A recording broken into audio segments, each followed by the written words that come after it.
నమస్కారం. తెలుగు ముచ్చట్లు వార్తలకు స్వాగతం. వార్తలు చదువుతున్నది మీ ప్రీతి. బీజేపీ తెలుగుదేశంకు ఓటు వేస్తే మత కల్లోలాలే.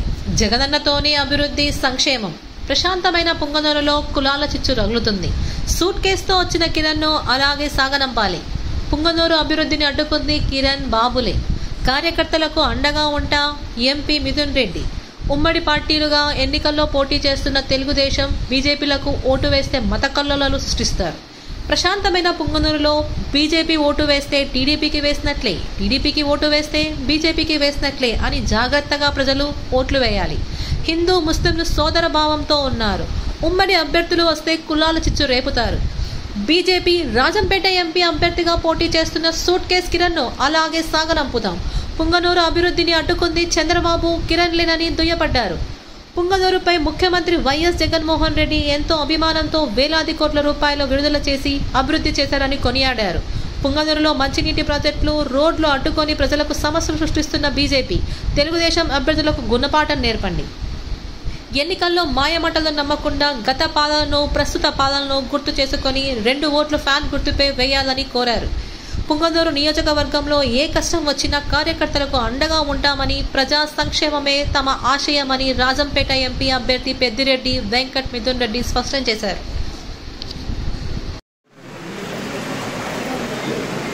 మన వెంకటరెడ్డి గారికి, పెద్దలు ఎంపీ రెడ్డప్పన్న గారికి, వేదిక మీద చాలామంది ఉన్నారు, వేదిక మీద ఉన్న పెద్దలందరికీ, ఈరోజు ఈ కార్యక్రమానికి విచ్చేసిన మన పుంగనూరు నియోజకవర్గ వైఎస్ఆర్సీపీ నాయకులకు, వైఎస్ఆర్సీపీ కుటుంబ సభ్యులకు, మీడియా మిత్రులకు అందరికీ కూడా పేరు పేరున అందరూ కూడా నమస్కారం.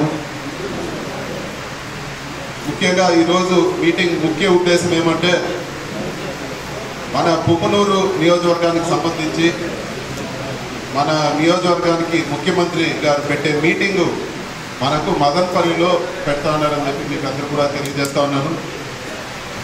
ఎలక్షన్ లోపల జరిగే మీటింగు మనకి ఇది ఒకటే ఉంటుంది. ముఖ్యమంత్రి గారు మదనపల్లిలో పెట్టే పబ్లిక్ మీటింగే మన నియోజకవర్గానికి సంబంధించిన మీటింగు. మన అందరూ కూడా ఈ మీటింగ్ని భారీ సక్సెస్ చేయాలని చెప్పి కూడా మిమ్మల్ని అందరూ కూడా కోరుకుంటున్నాను. మీటింగు 2వ తేదీ మధ్యాహ్నం 3 గంటలకు మనకు టైం ఇవ్వడం జరిగింది. దాదాపు 4:30 లేకపోతే మ్యాక్సిమం 5 లోపల ముఖ్యమంత్రి గారు మీటింగ్ ముగించుకొని మళ్ళీ కూడా మన నియోజకవర్గం పైనే వచ్చి సదుం దగ్గరకు వచ్చి నైట్ హాల్ట్ ఉంటుంది. ఆ మరుసటి రోజు మళ్ళీ కూడా మన నియోజకవర్గం పైనే పులిచెర్ల ద్వారా పోయి పూతలపట్టు నియోజకవర్గంలో మళ్ళీ ఇంకొక మరుసటి రోజే పబ్లిక్ మీటింగ్ ఉంటుంది.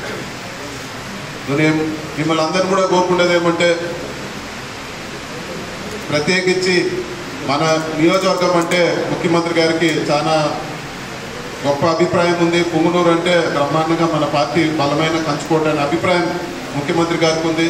అదే తరాల్లో మన మొబిలైజేషన్ కానీ, మన ముఖ్యమంత్రి గారిని రిసీవ్ చేసుకునేది కానీ ఉండాలని చెప్పి కూడా నేను మిమ్మల్ని అందరూ కూడా నేను కోరుకుంటున్నాను. ముఖ్యంగా మన ఊర్లకు మనకిచ్చిన బస్సులన్నీ కూడా జాగ్రత్తగా అవన్నీ కూడా అందరూ బస్సులు అందరూ కూడా వచ్చే విధంగా, ఎక్కడ కూడా కొన్నిసార్లు బ్రహ్మాండమైన మీటింగ్ జరుగుతుంది. ఏదో ఒక ఊర్లో కొంతమంది ఏదో అవసరాలు పడి ఆ బస్సులో కొద్ది ఖాళీకి వస్తే అవే టీవీలు వేయడం, అవే చేయడం చేసే పనులు ఉంటాయి. ఇవన్నీ కూడా ఒకసారి మనసులో పెట్టుకొని జాగ్రత్తగా మనం బస్సు కరెక్ట్ టైంకి స్టార్ట్ అయ్యి మళ్ళీ ట్రాఫిక్లో ఎక్కుకోకుండా మనము 3 గంటలకు అక్కడ రీచ్ అయ్యే విధంగా, మనం సభా ప్రాంగణానికి చేరే విధంగా మనము ఉండాలని చెప్పి కూడా నేను మిమ్మల్ని అందరినీ కూడా కోరుకుంటాను. పార్కింగ్ కూడా కరెక్ట్గా సభ పక్కనే ఉంది. ఇది వరకు మదనపల్లికి ముఖ్యమంత్రి గారు వచ్చినప్పుడు ఎక్కడైతే మీటింగ్ పెట్టారో అక్కడే, మనం నడిచే పరిస్థితి కూడా ఏముండదు. నేనే పోయి అన్నీ కూడా చూడడం జరిగింది. 200 మీటర్లు కూడా ఉండదు, ఎదురుగా రోడ్డు ఇటు సైడే పార్కింగ్ ఉంటుంది. కాబట్టి మన బస్సులన్నీ కూడా మళ్ళీ తొందరగా మీటింగ్ అవుతానే మన ఊరికి చేరుకునే పరిస్థితి ఉంటుందని చెప్పి కూడా మీకు అందరు కూడా నేను తెలియజేస్తాను. కొంతమందికి ఇబ్బంది ఉంది, గంగ జాతర జరుగుతూ ఉంది, కానీ మీటింగు ఆ 3-4 గంటలు ఖచ్చితంగా మనము మీటింగ్ అటెండ్ కావాలని చెప్పి కూడా నేను అందరినీ కూడా కోరుకుంటున్నాను. అదేవిధంగా భోజనాలు ఇవన్నీ కూడా అందరితో కూడా మాట్లాడి ఎవరికి ఎక్కడ ఇబ్బంది లేకుండా బస్సులో కానీ పోయేదానికి వచ్చేదానికి అన్ని సౌకర్యవంతంగా ఉండే విధంగా ప్లాన్ చేస్తామని చెప్పి కూడా నేను తెలియజేస్తా ఉన్నాను. మరుసటి రోజు నైట్ హాల్ట్ వరకు మనం ఈ మీటింగ్ ముఖ్య మొబిలైజేషన్ చేసుకొని రిటర్న్లో వచ్చేటప్పుడు ఎట్లా కూడా ఇది ఉంటారు. రాత్రి పెద్దగా లేట్ అయిపోతుంది కాబట్టి ముఖ్యమంత్రి గారు పెద్దగా రాత్రి బస్ యాత్రలో కూడా పెద్దగా ఏం చేయరు. కానీ మన ఊరి దగ్గర మనం ఆయన్ని రిసీవ్ చేసుకొని అదే విధంగా మరుసటి రోజు రోడ్ షోలో మనం భారీగా అందరూ కూడా రిసీవ్ చేసుకోవాల్సి. ముఖ్యంగా పులిచెర్ల మండలము, నూక్చెర్ల మండలము అక్కడికి మొబిలైజ్ అవుతారు, చదువు మండలం కూడా. సో వాటికి మనము ప్లాన్ చేయాల్సి ఉంటుందని చెప్పి కూడా మీ అందరిని కూడా నేను కోరుకుంటాను. రాష్ట్రం అంతా ఈరోజు సిద్ధం సభలు చూస్తూ ఉన్నారు. సో మన సభ మీటింగు బ్రహ్మాండంగా సక్సెస్ అయ్యి రాష్ట్రంలోనే చెప్పుకోవాలి, బ్రహ్మాండంగా జరిగింది. మదనపల్లి పుంగనూరు కానీ మదనపల్లిలో కానీ అక్కడ రావడంతో బ్రహ్మాండంగా జరిగిందని చెప్పుకునే విధంగా మిగతా నియోజకవర్గాల్లో కూడా మనం చూసి స్ఫూర్తి పొందే విధంగా మన మీటింగ్ సక్సెస్ చేయాలని చెప్పి కూడా మేము అందరూ కూడా కోరుకుంటున్నాను. ఇది వరకు పెద్దలందరూ కూడా మాట్లాడినారు. బయట బాధ్యతలు పెట్టడం వల్ల నియోజకవర్గంలో పూర్తి స్థాయిలో సమయం పెట్టలేకపోతున్నారు బయట పరిస్థితులన్నీ కూడా. కానీ దీనికి కూడా కొన్ని కారణాలు ఉన్నాయి. మీరు ఒక్కసారి గతంలో ఇప్పుడు ఎంపీగా నా అబ్బాయిని ఎంపీగా పోటీ చేసే అభ్యర్థి కానీ ఎవరైనా కానీ ఇది వరకు వాళ్ళు చేసిందల్లో ఒకటే, మనకి ఇక్కడ వచ్చిన ప్రాజెక్టులు ఆపేశారు, ఇక్కడికి వచ్చిన రోడ్లు వేయకుండా చేశారు, ఇక్కడ పుంగనూరు పైన వివక్ష చూపించింది వాస్తవం. మీకు అందరు కూడా తెలుసు, అప్పుడు పాదయాత్ర కూడా చేయడం జరిగింది. వాటర్ ప్రాజెక్ట్ ఆపేస్తే అప్పుడు మన మంత్రి గారు పాదయాత్ర కూడా చేసి గట్టిగా ఆ రోజు తిరుగుబడి మాట్లాడడం జరిగింది. ఈ 5 ఏళ్ళలో మన పనులన్నీ కూడా జరుగుతూ ఉన్నాయి. ఇప్పుడు జరిగిన పనులన్నీ కూడా సగం కన్నా తక్కువే అని చెప్పి మీకు తెలియజేస్తానని. ఈరోజు మన రిజర్వాయర్ పూర్తయి ఈరోజు వాటర్ గ్రిడ్ పథకం పూర్తయితే ఇంత కరువు వచ్చినా కూడా ఇప్పుడు కరువు పరిస్థితులు ఉన్నాయి. ఎక్కడ కూడా మనం బోర్ల పైన ఆధారపడే పరిస్థితి ఉంటుంది. ఇవన్నీ కూడా పర్మనెంట్ వర్కులు. ముఖ్యమంత్రి గారు మనకి అన్నీ కూడా శాంక్షన్ చేసి పనులు మొదలైన పరిస్థితిలో ఉన్నాయి. ఇవన్నీ కూడా రేపు ఇబ్బంది పడే పరిస్థితి ఉంటుంది. ఇవన్నీ కూడా మనం ప్రజలకు వివరించి మనము జగనన్న ఉంటే ఖచ్చితంగా మన నియోజకవర్గం అభివృద్ధి చెందుతుందని చెప్పి కూడా మన అందరూ కూడా ప్రజలందరూ కూడా తీసుకోవాల్సిన అవసరం కూడా ఉంది. ఎలక్షన్ అప్పుడు వచ్చి చెప్తారు, మాటలన్నీ చెప్తారు, అవి చేస్తాం ఇవి చేస్తామని. కానీ జగనన్న నుండి మన వైఎస్ఆర్సీపీ ప్రభుత్వం ఉంటేనే నిజమైన పుంగనూరులో నిజమైన అభివృద్ధి జరుగుతుందని చెప్పి కూడా ఈరోజు నేను సభాముఖంగా తెలియజేస్తున్నాను. ఈరోజు ఒక రోడ్ వేసినా, లేకపోతే ఈరోజు ఒక ప్రాజెక్ట్ వచ్చినా, లేకపోతే పుంగనూరుకి ఇంత గౌరవం ఉందన్నా ఈరోజు ఖచ్చితంగా నాయన కానీ నేను కానీ ఇద్దరు వ్యక్తులు చేసే పని కాదు. మన లీడర్లు కానీ మన నాయకులందరూ కూడా కష్టపడి ఊర్లో పట్టుగా నిలబెట్టడం వల్లే ఈరోజు అందరూ కూడా మన నియోజకవర్గం ఇంత అభివృద్ధి చెందింది, మన పార్టీకి మనకింత గౌరవం పెరిగిందని చెప్పి కూడా ఈ క్రెడిట్ అంతా మీదే అని చెప్పి కూడా నేను మనస్ఫూర్తిగా మనం ఖచ్చితంగా కష్టపడి పార్టీ కోసం పెడతాము. వచ్చే 5 సంవత్సరాలు నేను కార్యకర్తల బాధ్యత పుంగనూరు నియోజకవర్గంలో నేను తీసుకుంటాను ఖచ్చితంగా. అదేవిధంగా అభివృద్ధి బాధ్యత మీ కష్టంతో రేపు వచ్చే మెజార్టీతో ముఖ్యమంత్రి గారిని మెప్పించి ఇంకా కూడా మనము మంచి అభివృద్ధి కార్యక్రమాలన్నీ కూడా చేపడతామని చెప్పి కూడా ఈరోజు మీకు అందరికీ కూడా నేను తెలియజేస్తాను. ఇంకా కూడా ముఖ్యమైన విషయాలు ఏమంటే ఈరోజు బీజేపీ టీడీపీ ఈ రెండు కూడా పొత్తులో వస్తూ ఉన్నాయి. పుంగనూరు నియోజకవర్గం ప్రశాంతంగా ఉంది.